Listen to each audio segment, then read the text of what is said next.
ঠিক আছে, তাহলে আমরা যে পর্যন্ত পড়েছিলাম তারপর থেকে শুরু হচ্ছে তার পরের আর্টিকেল, তরল ফোঁটার অভ্যন্তরে অতিরিক্ত চাপের রাশিমালা নির্ণয়।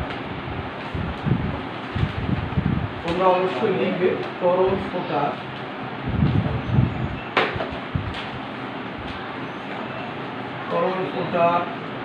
অভ্যন্তরে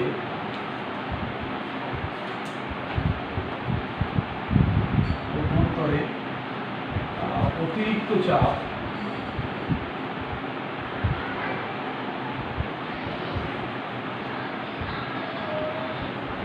চাপের রাশিমালা নির্ণয়। এখন তার আগে তরল ফোঁটা কি করে ফর্ম হয়, তৈরি হয়, সে সম্পর্কে কনসেপ্ট আমাদের দরকার। পৃষ্ঠটানের নিরিখে সেটা হচ্ছে যে এক্সপ্রেশনটা আমরা নির্ণয় করছি সেটা হচ্ছে excess pressure inside a liquid drop. একটা তরল ফোঁটার অভ্যন্তরে অতিরিক্ত চাপ কতটা থাকে। ধরা যাক এটা একটা তরলের ফোঁটা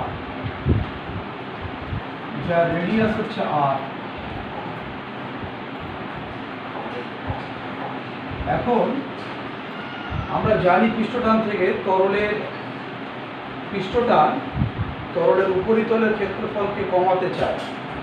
ফলে যে তরল ফোঁটা আছে এর পৃষ্ঠ বরাবর স্পর্শকীয়ভাবে, মানে এরকম করে যদি আমরা একটা ভাবার চেষ্টা করি, পৃষ্ঠ বরাবর স্পর্শকীয়ভাবে একটা টান কাজ করছে যেটা তরল ফোঁটাকে সংকুচিত করার চেষ্টা করছে, সেইটা হচ্ছে পৃষ্ঠটান।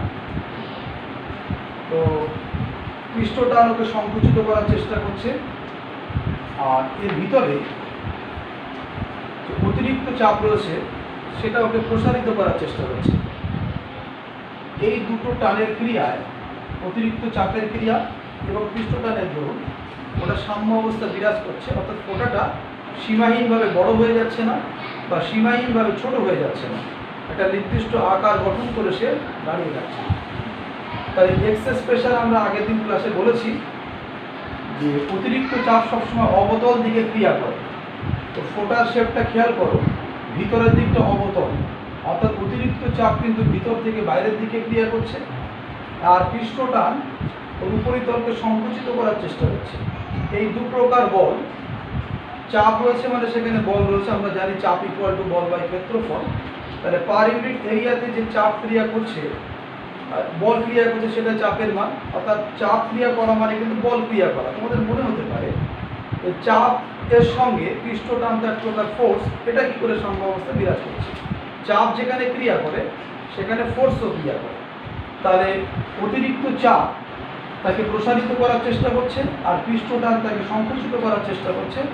দুটো ক্রিয়ায় একটা ব্যালেন্সে, অর্থাৎ ফোঁটার কিন্তু একটা সাম্য অবস্থা বজায় থাকছে। এই কনসেপ্টটাকে আমাদের রাখতে হবে। এখন যে ফোঁটাটা আমি এঁকেছি এর উপরিতলের ক্ষেত্রফল হচ্ছে 4πr², এর উপরিতলটার ক্ষেত্রফল।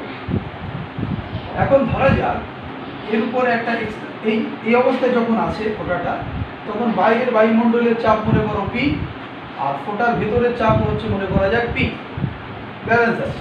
এবার কোনো কারণে এর ভেতরে মনে করো চাপ বৃদ্ধি পেল, ছোট্ট একটু চাপ বৃদ্ধি পেল, সেই বৃদ্ধি পাওয়া চাপের পরিমাণ মনে করা যাক স্মল পি।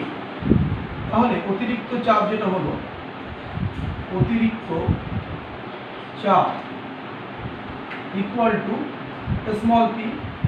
অতিরিক্ত চাপের জন্য ওই ফোঁটাটার রেডিয়াস বেড়ে গেল, ফোঁটাটা বড় হয়ে গেল। এই যে রেডিয়াস বৃদ্ধি পেল সেটা হচ্ছে ডেল্টা আর পরিমাণ বৃদ্ধি পেল। অর্থাৎ অতিরিক্ত চাপ ফোঁটার ভেতরে যে কাজ করেছে, কাজ করার দরুন ফোঁটাটা একটু সাইজে বড় হয়ে গেল। সেই এক্সেস প্রেশারের মানকে আমরা ছোট পি দ্বারা প্রকাশ করলাম, স্মল পি। আমরা সেই অতিরিক্ত চাপের রাশিমালাটাই নির্ণয় করতে চাই। এখন আমরা একটা ক্যালকুলেশন দেখি যে এই যে ফোঁটাটার ক্ষেত্রফলে কতটা বৃদ্ধি হয়েছে। ক্ষেত্রফল বৃদ্ধি আমরা ক্যালকুলেশন করছি, ব্যাপারটা বোঝবার চেষ্টা করো। ফোঁটার ক্ষেত্রফল বৃদ্ধি ইকুয়াল টু, পরবর্তীতে রেডিয়াস হচ্ছে আর প্লাস ডেল্টা।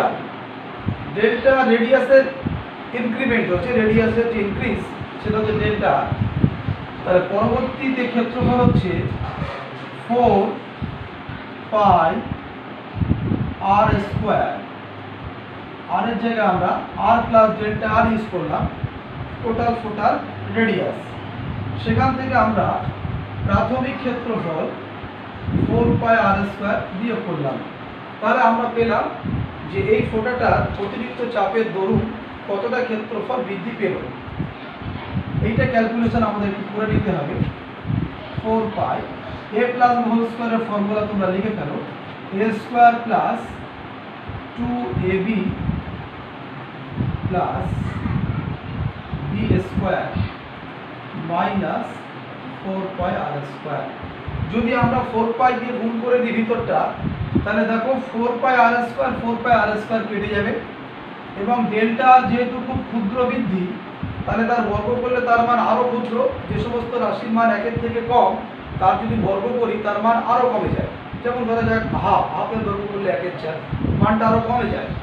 তাহলে এক অপেক্ষা ছোট ক্ষুদ্র ধনাত্মক রাশি বর্গ করলে তার মান আরও কমে যায়। কিন্তু যদি ঋণাত্মক রাশির বর্গ করো তার মান কিন্তু বেড়ে যায়।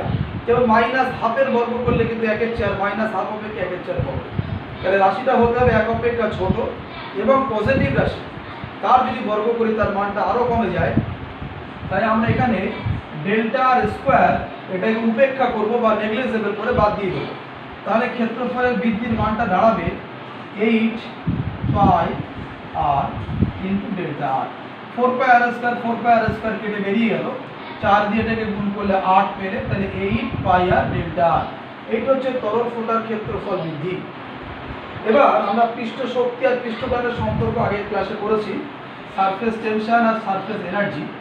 সেখানে আমরা লক্ষ্য করেছিলাম যে একক ক্ষেত্রফল বৃদ্ধির জন্য তার মধ্যে যে কার্য আমি করি সেই কার্যটাই হচ্ছে পৃষ্ঠটান।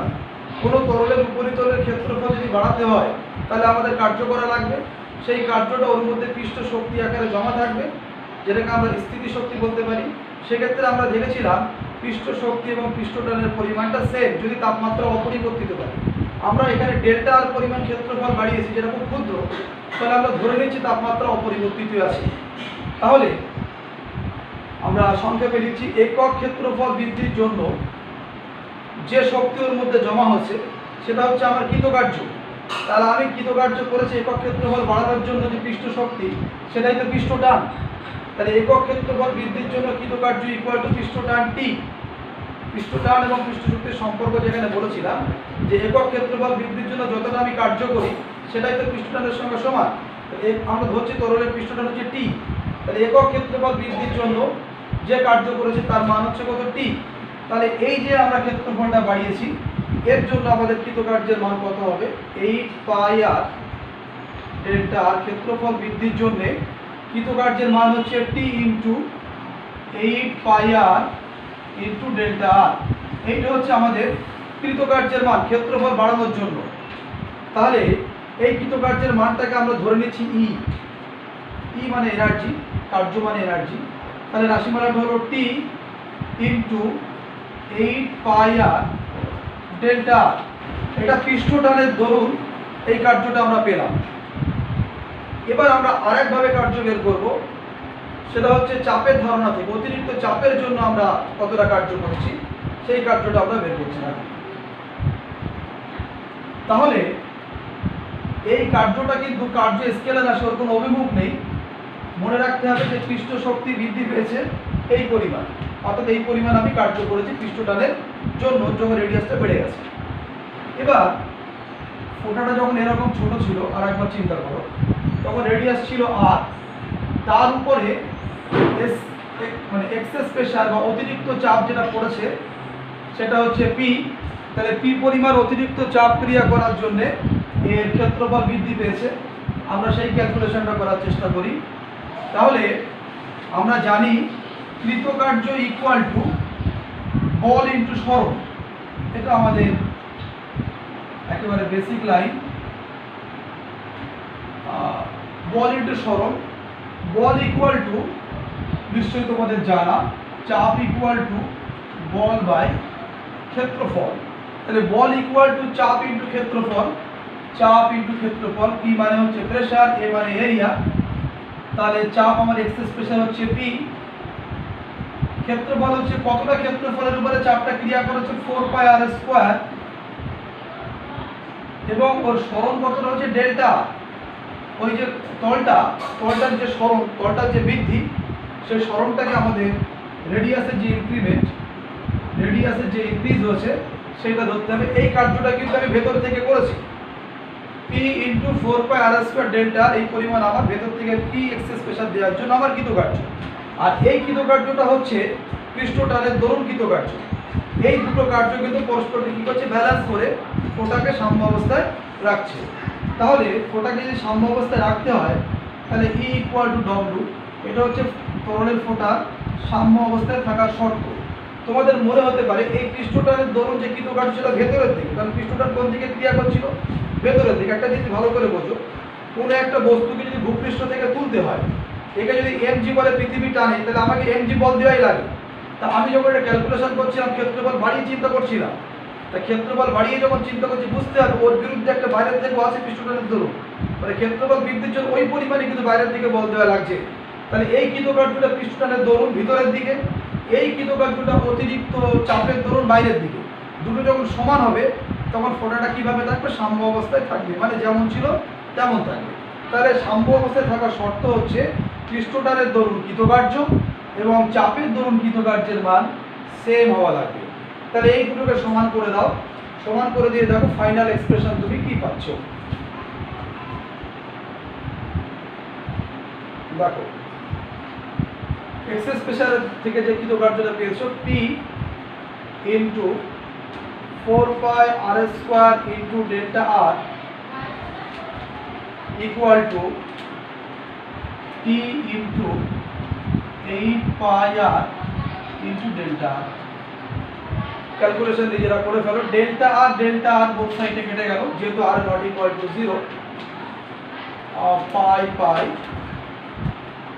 আর স্কয়ার, আর একটা কেটে বাদিকে একটা আর পড়ে থাকলো, 4 দিয়ে যদি আমরা 8 কেটে দিই তাহলে 2, তাহলে এক্সেস প্রেসারের এক্সপ্রেশন হলো 2t বাই আর। তাহলে তরল ফোটার অভ্যন্তরে এক্সেস প্রেসারের এক্সপ্রেশন হলো P equal to 2t by R. T হচ্ছে পৃষ্ঠ টান তরলের, আর হচ্ছে রেডিয়াস তরল ফোটার। এইভাবে আমরা অতিরিক্ত চাপের রাশিমালা নির্ণয় করতে পারি। এর কিছু স্পেশাল কেস আছে, সেইগুলোকে একটু বুঝে নিতে হবে। সেটা হচ্ছে যদি তরল ফোটাটা না চিন্তা করে আমরা এরকম চিন্তা করি, ধরা যায় একটা বায়ুর বুদবুদ, এয়ার বাবেল জলের ফোটার ভেতরে আছে। তো জলের ফোটার যখন ভেতরে আছে, বায়ুর বুদবুদ যদি ফর্ম হতে হয়, তাহলে বাতাসকে কিন্তু একটা এক্সেস প্রেসার দিতে হবে, জল চেপে ওকে একেবারে নষ্ট করে দেবে। তাহলে সেক্ষেত্রে পৃষ্ঠতলের ক্ষেত্রফল কিন্তু ওই বায়ুর বুদবুদের সঙ্গে জলের স্পর্শতল কিন্তু একটা, কারণ বাতাসই আছে, বাতাসের বুদবুদ আর তারপরে জল, তাহলে ওদের কন্ট্যাক্ট যে এরিয়া সারফেস সেটা কিন্তু একটা সারফেস। ফলে তার ক্ষেত্রফল বৃদ্ধি যেটা হবে সেটা কিন্তু 8 পাই আর ডেল্টা আরই হবে এক্সেস প্রেসারের জন্য। যেমন আমরা যখন তরল ফোটা করেছি, তরল ফোটার ক্ষেত্রে ক্ষেত্রফল বৃদ্ধি যখন করেছি, তরলের ফোটার সঙ্গে বাতাসের যে কন্ট্যাক্ট সেটা কিন্তু একটা সারফেস। মানে তরল ফোটা শেষ হচ্ছে, বাতাস শুরু হচ্ছে, তাহলে ওদের স্পর্শতল কটা, একটা। সেক্ষেত্রে স্পর্শতলের ক্ষেত্রফল বৃদ্ধির মান কত হচ্ছে 8 পাই আর ডেল্টা। আর যখন বায়ুর বুদবুদ মনে করো ফর্ম হলো কোনো তরলের ভিতরে, সেক্ষেত্রে ক্ষেত্রফলের বৃদ্ধি কিন্তু ওই 8 পাই আর ডেল্টা আরই হবে। তাহলে সেক্ষেত্রে এক্সেস প্রেসারের রাশিমালা এই যে P equal to 2t by আরই আসবে, যেহেতু স্পর্শতল কটা, একটা। আর একটা যদি হয় তাহলে ক্ষেত্রফল বৃদ্ধি হবে, আগের মতো করে আমরা ক্যালকুলেশন করতে পারি 4 pi R plus delta R whole square minus 4 pi R square, that is ক্ষেত্রফলের ইনক্রিজ যেটা হলো, সেই মান থেকে আমরা এক্সেস প্রেসারের রাশিমালা কি পেলাম, 2t বাই আর। এটা কার ক্ষেত্রে পেলাম, air bubble, inside a liquid. কিন্তু যদি ওটা এয়ার বাবেল না হয়ে মনে করো সাবানের বুদবুদ, অর্থাৎ এইটা মনে করো একটা কোনো তরল জলের কোনো একটা পাত্র, যার মধ্যে মনে করা যাক একটা সাবানের বুদবুদ তৈরি হয়েছে, সাবানের ফেনার বুদবুদ, তখন কেসটা কিন্তু আলাদা। তখন হচ্ছে এখানে আছে বাতাস, বুদবুদ মানে ভেতরে অবশ্যই বাতাস, তার উপরে আছে সাবান, সাবানের স্বর, তাহলে তার উপরে কি আছে সাবান, তাহলে বায়ু এবং সাবানের একটা স্পর্শ তল আছে, আবার ওই সাবানের সঙ্গে জলের আরেকটা স্পর্শ তল আছে। ফলে ক্ষেত্রফল বৃদ্ধি কিন্তু দুবার, অর্থাৎ 8 পাই আর ডেল্টা যে আমরা ক্ষেত্রফল বৃদ্ধি করেছিলাম উপেক্ষা করার পর যখন এটা সাবানের বুদবুদ হলো তখন কিন্তু ক্ষেত্রফল বৃদ্ধি 8 পাই আর ডেল্টা এর ডবল, কারণ তখন স্পর্শতল দুটো, এখানে ক্ষেত্রফল বৃদ্ধি হচ্ছে একটা আর এখানে একটা ক্ষেত্রফল বৃদ্ধি হচ্ছে। বায়ু এবং সাবানের যে কন্ট্যাক্ট সেখানে একবার হচ্ছে, সাবান এবং জলের মধ্যে যে কন্ট্যাক্ট সেখানে একবার হচ্ছে। তাহলে টোটাল ক্ষেত্রফল বৃদ্ধি কিন্তু 8 পাই আর ডেল্টা আর নয়, সেখানে 16 পাই আর ডেল্টা। কিন্তু এক্স স্পেশালের জন্য যে কৃতকার্য তার মানটা কিন্তু এটাই থাকবে, P into 4 pi R square into delta. তাহলে সেক্ষেত্রে এক্সপ্রেশনটা কিন্তু একটু আলাদা হবে, P into 4 pi R square delta. এটা হচ্ছে এর ভেতরে অতিরিক্ত চাপের জন্য কৃতকার্যের মান, আর তার দরুন স্পর্শতলের ক্ষেত্রফল বৃদ্ধি যেটা হলো তার মানটা, তার দরুন যে কৃতকার্য, এটা হচ্ছে ক্ষেত্রফল বৃদ্ধি।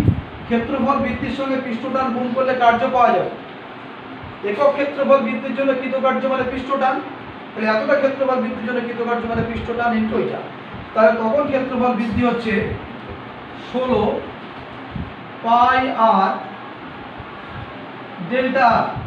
তাহলে এটাকে যদি আমরা ক্যালকুলেশন আগে বাড়ি, যদি এখানে 8 থাকলে 2t বাই r আসে, 16 থাকলে নিশ্চয়ই আসবে 4t বাই r, 4 4 16।